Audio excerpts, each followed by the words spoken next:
I want to welcome you here today, Nicole. It's such an honor to have you on my show after being on yours, one of the best podcast hosts out there. So many deep areas that we really need for mindset, for leadership, for feeling good in our business and good in our lives. And I know we're going to delve into all of it. But can we just open with what is your big passion, purpose, mission area right now? Because we know it's always changing, but what is the big one right now for you? Oh my gosh. First, thank you for saying that because it really is always changing. But for me, as it stands today, I am focused on redefining what it means, what it looks and feels like to be doing woman's work in the world today.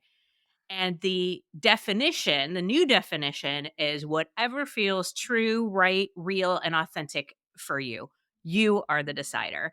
I just get very frustrated with the expectations, limitations that get placed on us because of the packages we happen to come into the world in. That's what keeps me up at night and also what gets me up in the morning. Well, Is that and the coffee. passion. And coffee. I mean, I'll give you your coffee. I like the way you said it because it can be done in many different ways. Your business, we'll talk about it, has evolved a lot and the way that you're supporting people has changed. But this idea of redefining a woman's role and how she works and how she shows up in her business is something that is always present and always needed.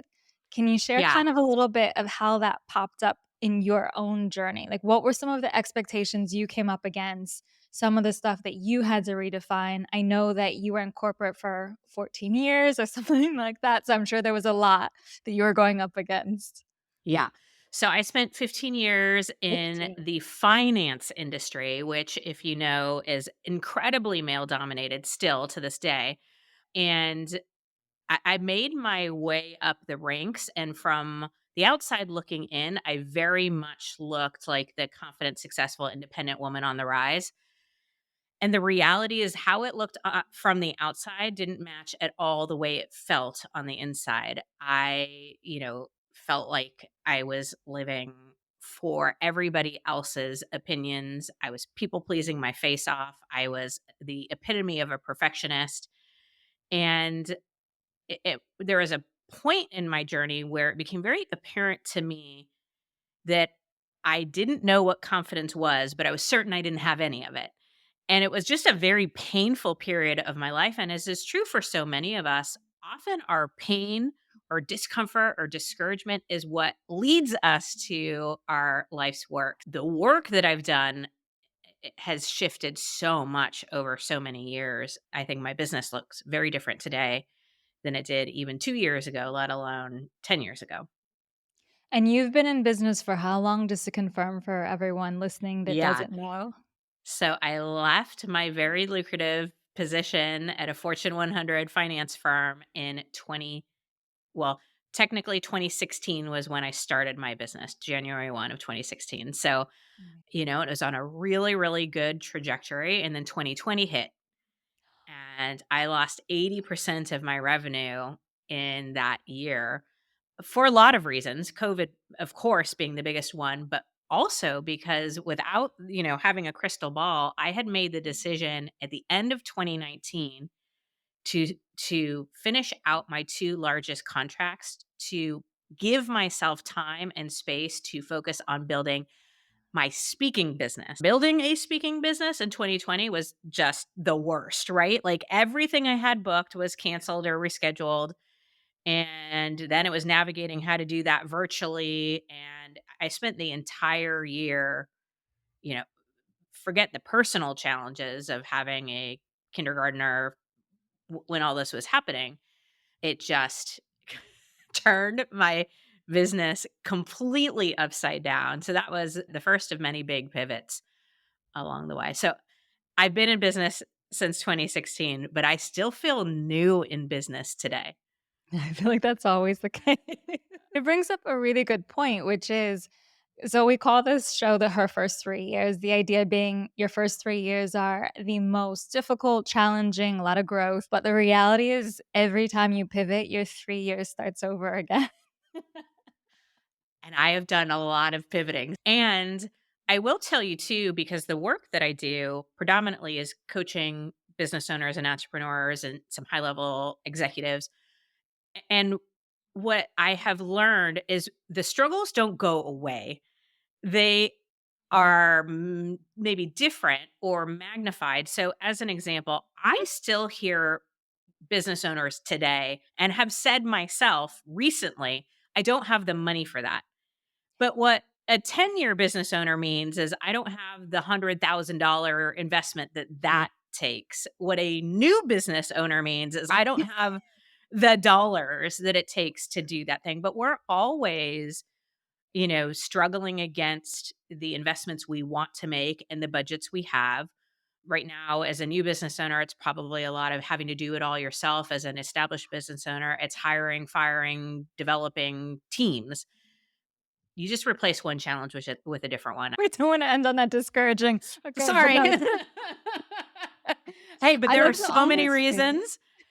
There's so many reasons it's worth it because let's be real, Yeah, even and I'm gonna put in air quotes, stable yeah. corporate jobs, they have their ongoing challenges too. Oh, yeah. Like 15 years into my corporate, you know, leadership, I was the first women executive, first women chief development officer in my company's 150-year history. And I was making good income that like I could count on. And it was freaking hard. I had challenges every single day. I was dealing with employees who were frustrating the bejesus out of me, peers that we couldn't get aligned, all sorts of things. That's a really important thing because we get this idea, and I've had this so many times in the beginning, not so much now, but oh, I could just go get a normal job. It would be so much less stressful. No, the stress is different. It is Yeah. the same feelings, the anxiety, etc., but a lot less control. And so I think that's a really great point. I'm curious to see though, because when you were telling me about all this growth and what you were achieving in a very male dominated space, and I'm sure you were coming up against expectations and assumptions every single day. Getting to that point, what made you decide to leave and open your own business? Yeah. So a few things. First, I could have seen myself retiring with the company and been moderately happy and successful. But it just became clear to me that I had a greater mission and I wouldn't be able to spend the bulk of my time, energy, and talent on that mission Yeah. within that firm. And not that the firm was bad, it just wasn't their mission, right? And so it just became a crossroads moment. The other thing is what we've already been talking about is this idea of what stresses and challenges can you deal with and what can't you? I am a highly independent, autonomous person, and I am fine with taking risks and I'm fine with making decisions. And I want the upside, and I'm okay with dealing with the consequences of those decisions. And so I wanted to be the decider of my own worth. I wanted to be the decider of my career trajectory. I wanted to be able to test out cool and interesting things. And in my corporate job, as well as I was doing, someone else was deciding my raises or promotions or leadership opportunities or what we would be focusing on. We couldn't make decisions individually. We had to make them collectively. And those were stresses and challenges that I couldn't deal with anymore. And there are obviously a lot of other factors, timing and all that, but I think those The are the big two one. biggest. You wanted to shift towards something that felt a bit more purpose-led for you, and then the autonomy too, which honestly, credit to you because you did it for 15 years. Like, some of us don't last that long, myself included. So Yeah. you were this independent woman, but you made it work for that long, and I wonder, what kind of mess that puts on your psyche to have your worth be determined by your salary and your bonus. Every year, if it's not what you think it should be or you work really hard and it's not, I wonder if there's any research or anyone looks into that because I can't imagine seeing the gap Yeah. between what you think you are worth and you've done and then having it be so far below or mismatched. Well, and I can tell you it was never once what I thought it should Yeah, be, I and it bet. never happened at the timing I thought it should happen. And again, It's what challenges and stresses we can uniquely handle or what trade-offs we're willing to make. For some people, it's uh, like that is something they can live with, but they couldn't live with the risk of not knowing where the next, client or paycheck is going to come from, or having to have all of the decision making on them and not have it be so collaborative, and so it neither is right or wrong. It's knowing yourself, and I think what environment is going to play to your strengths best, and also not staying in environments that are sucking all of the energy out of your soul, right?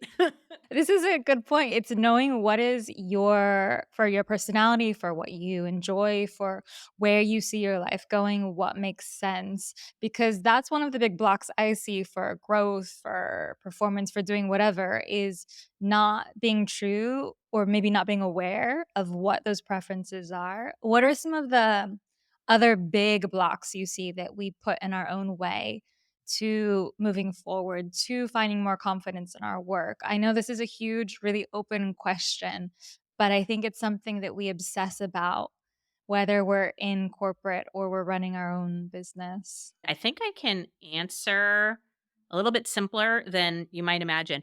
And it goes back to all the research I've done on confidence. So, confidence is my jam. That's what I talk about when I'm standing on stages. That's what my book is about. And ultimately, what it boils down to is there are 5 confidence derailers, things that are chipping away at getting in the way of doing damage to our confidence, whether we're aware of them or not. And I think those are probably popping up for all of us, whether we're in corporate or starting our businesses. And these are the 5. First, perfectionism. This idea that we're supposed to have it all, do it all, be it all, look good while doing it. That flies directly in the face of being new at something, right? So that makes it really hard for us to want to go after that promotion or start a business. Because I tell you what, you don't have it all. You don't know it all. You definitely can't be it all. And you're probably not looking all that good while you're doing it when you're new at something. The second thing is what I call head trash. You might have heard it called your inner critic or negative thoughts. I like calling it head trash because I want it to sound as dirty and disgusting as it actually is. And it's basically the shit we say to ourselves about ourselves that are never kind and very rarely true. Things we would never say to somebody that we love. Like if you're listening and you're starting a new business or thinking about starting a new business, your brain is probably saying shit like, you can't do it. You're going to fail. Everybody's going to see you fail. You're going to lose everything. I promise you, you would never turn to your best friend or your spouse or your child if they were starting a business and say those things. Not a chance. So we need to stop the noise in our head and really think about how we can replace those with more productive and empowered thoughts, things we actually would say to somebody we love. So that's the second thing. Perfectionism first, head trash second. Third is a big one, comparison and judgment. Um, and I put those together because our comparisons often lead to our judgments, right? So we compare ourselves to somebody else and then judge ourselves for falling short, right? Like, why am I not where this person is? And then there's also the comparison that can trigger judgment of other people, right? So perfectionism, comparison, head trash. Love the head trash thing because it is. It is complete rubbish, crap, stuff we don't need in our minds.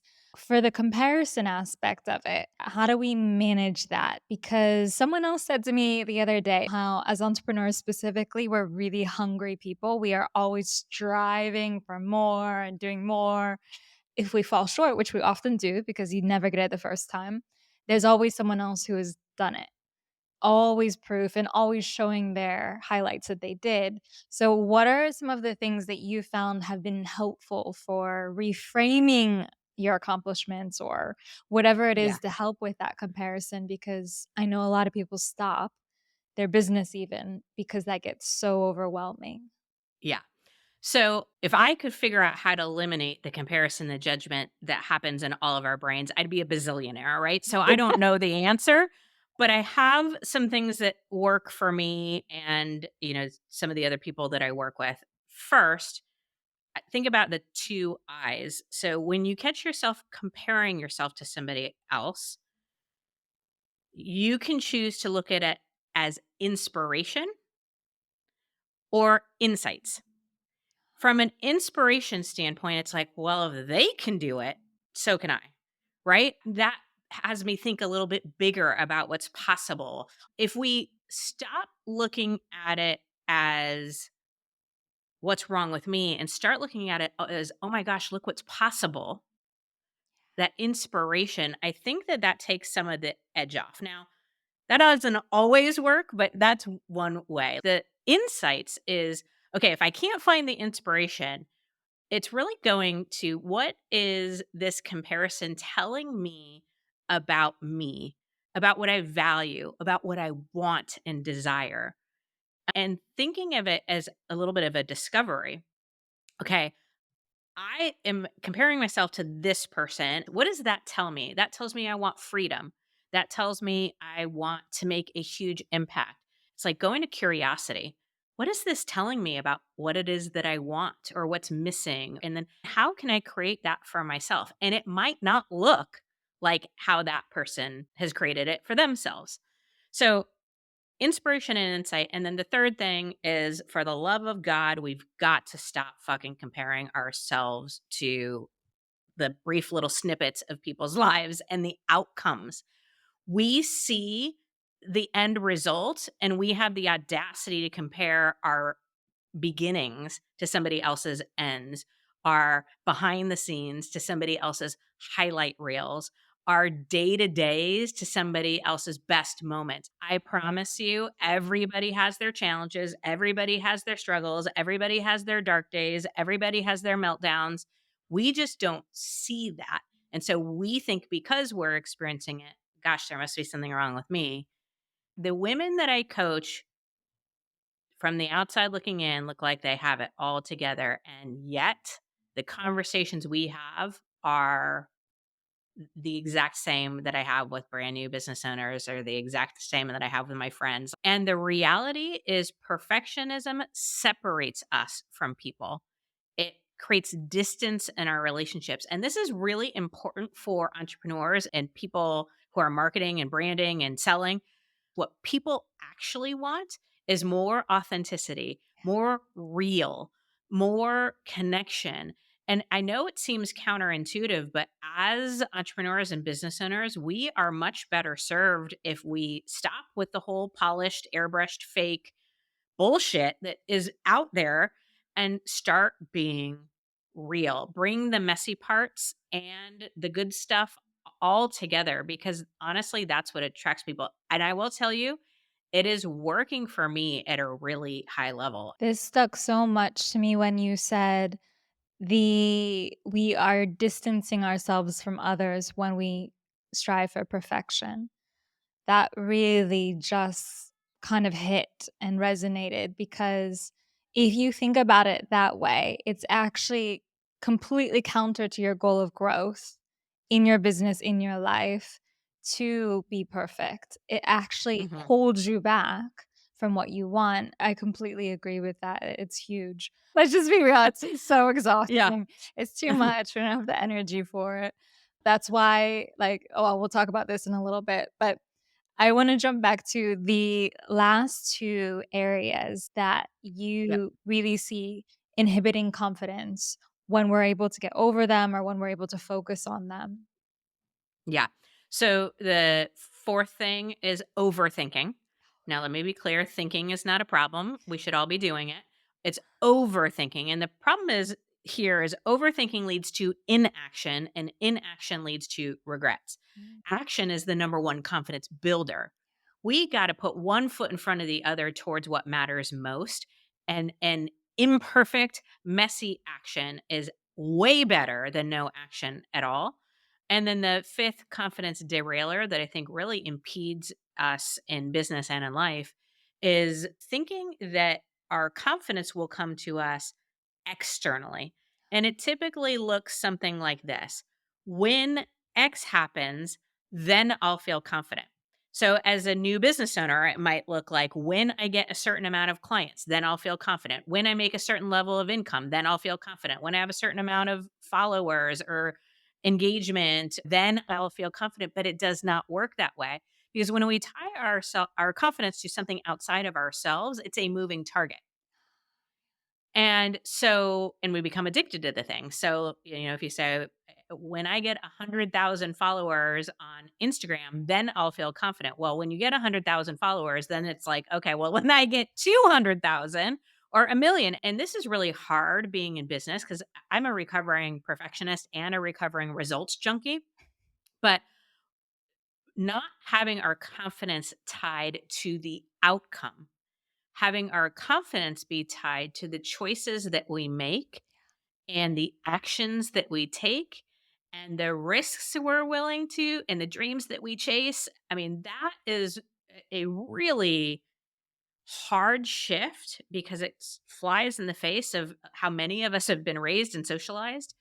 But understanding that our confidence isn't tied to something external, choosing confidence increases our probability of getting that external thing, but that external thing isn't going to bring it to us. I think if you can do this one, it really helps resolve a lot of the others. Have you heard that saying? It could be this poet who came up with it, or it could be an Instagrammer, I don't know.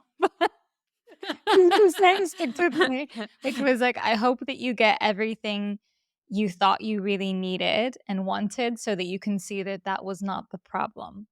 So I Yeah. hope you get the 100,000 followers so you can see that that was not the area that needed to be solved. Or I hope that you get the 7, 8 figures so you can see that that was not what was needed. And I feel like this so naturally plays into the big question for you of how so many of us tie our worth to the analytics, to the external output, and specifically to social media, because you made a really drastic but amazing decision a year and a half ago. Yeah. So I'm not on social media. You can find me, but I'm not posting. I don't have a social media strategy. I haven't put anything in the feed. I actually did one feed post in the last 18 months, and that's been it. But that was when you, Um, got up on the same list as Mel Robbins' podcast, so I think we can excuse that one. to put this in context, prior to this decision, I hired and worked with one of the top social media firms in the country. They are managing the social media platforms for some really big names. And I invested over $60,000 in 7 months to work with them. My theory was, and this was right around my book launch, so there was some strategic reason for doing this, but I thought I hated social media because I was bad at it. I thought I hated it because I wasn't getting results. I thought I hated it because it was a grind and I would do all this work and put this amazing content out there and get like 50 likes and 2 comments. And I was like, oh, what am I doing? Right. And so I worked with them and got results. I mean, my amount of followers 10x'd, my engagement was through the roof, and that little, experiment told me or taught me that wasn't the results that I didn't hate, it's social media. I hate it. Confidence doesn't live there for me. I hate what it makes me feel like. I hate the energy that it drains. I hate the time and the investment that I needed to put in, and frankly, it wasn't bringing a ton of results. Like, you could make a indirect connection to sales and opportunities, but not a direct one. And I wanna be really clear about this. I am not advocating getting off social media as a smart business decision, and I would be lying to you if I told you that there isn't some business impact. But for my energy, for my mental health, for my confidence, it has been the best decision I've ever made, and I've just been figuring out new ways to find and get people and businesses and make an impact. And honestly, the 15 hours or whatever a week that I was spending on social media has just been redirected in a way healthier, more positive, and productive ways. Thank you first for being very honest about the repercussions of totally getting off. Your opinion probably would be the goal is at least to reduce how much you rely on it, if anything, but still have a Hmm. presence. But what is the way that you've become more resourceful in getting new people into your system? Or what have you invested more in? Or what has it brought back for you and for your business by not having to spend those hours on there? Yeah. I really went back to like, who do I serve? Who are my ideal clients and consumer and what are those people doing? Where are they spending their time?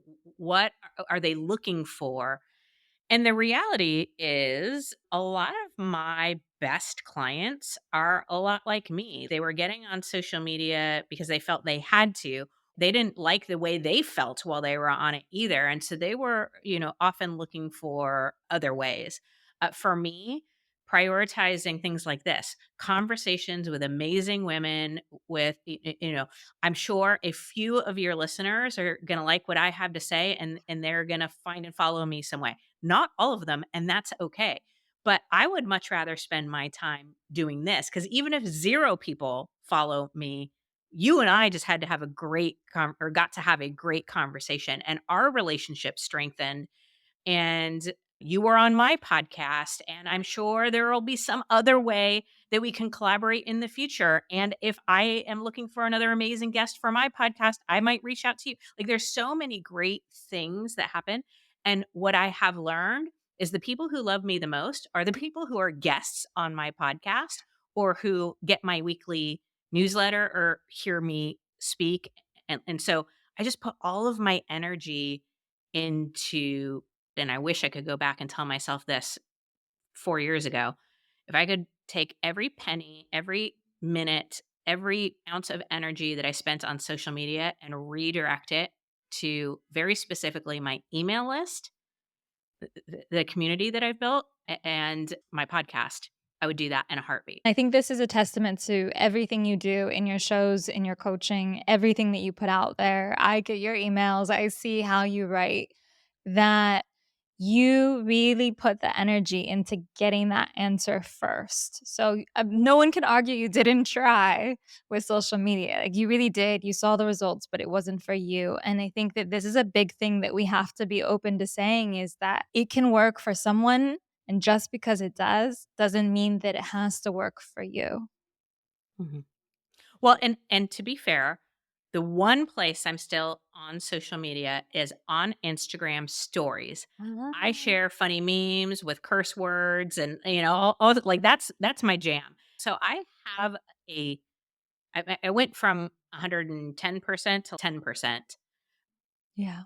And I think that is the key because I remember I was researching not that long ago different people to work with for managing my social media, not agencies, but individuals. And there was this one that I thought, "She's amazing, what she does is incredible, but she had a post, 'These are the things I'm not gonna do for you,' and one of them was create your content." And then I was like, "Oh, there's no point then." Yeah. Well, and that's the funny thing. I was paying these people $9,000 a Yeah. month and I was still writing my own copy. Like they would create the graphics and they would give me like a baseline copy, but I am so particular about my voice and my words. So yeah, I mean, not only was I investing a crap ton of money, but I was still investing all of my time and energy. And yes, I have almost 100,000 followers, but who the fuck cares? Like, it wasn't translating. I would much rather have my community, which is 20% of my social media following, and my podcast, which is, on a nice uptick. But those are my people. That's a huge business lesson is figuring out what you really like to do in marketing your business. Of course, there's stuff you won't enjoy, but like, really the thing that you put most of your time in, it can't be something you hate or that drains you or devalues you. And then also looking at, are the people you're working with even there? Are there other ways to reach them that might matter more to them? And I love the podcasting example because I agree with you. It has been the best decision I ever made in my business was getting on shows, being a host, meeting people, having these collaborations. It's definitely incredible. Way more value than any reel I ever produced. One of the things you mentioned is really key here is that you're 10% on it. So you're still using it to connect with people on your stories in a way that you define. So sharing humor, but then also promoting your podcast.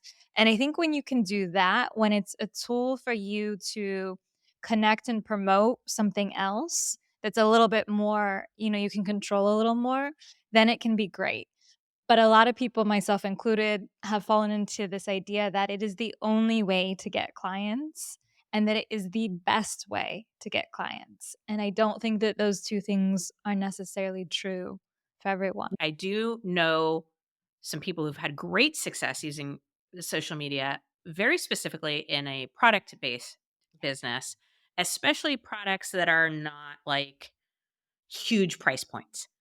If it's 20 to $50, I think social media can be a really great place. But the real value is not happening on Yeah. social media, at least not for me. I see it in your show and in your community. And having been a guest, where can people find your show?